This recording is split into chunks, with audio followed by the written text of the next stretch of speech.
കർത്താവേ, നിൻ്റെ തിരുശിലുവായെ നീ ഉയർത്തണമെന്ന് പ്രാർത്ഥിക്കുന്നു.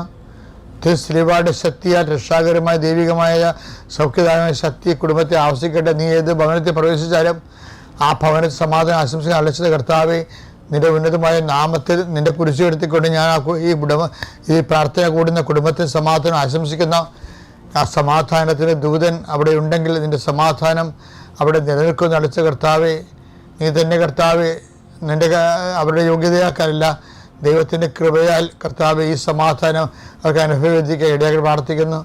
സാമ്പത്തിക സമാധാനം നഷ്ടപ്പെട്ടവരുണ്ട്, ബന്ധങ്ങൾ അറ്റുപോയതിൻ്റെ സമാധാനം നഷ്ടപ്പെട്ടവരുണ്ട്, ജോലി നഷ്ടപ്പെട്ടതിൻ്റെ സമാധാനം നഷ്ടപ്പെട്ടവരുണ്ട്, വിദ്യാഭ്യാസത്തിന് വേണ്ടത്ര മാർക്ക് കിട്ടാത്തതിൻ്റെ പേരിൽ സമാധാനം നഷ്ടപ്പെട്ടവരുണ്ട്, ഉന്നതമായ വിദ്യാഭ്യാസ യോഗ്യത ഇല്ലാത്തതുകൊണ്ട് സമാധാനം നഷ്ടപ്പെട്ടു പോയവരുണ്ട്.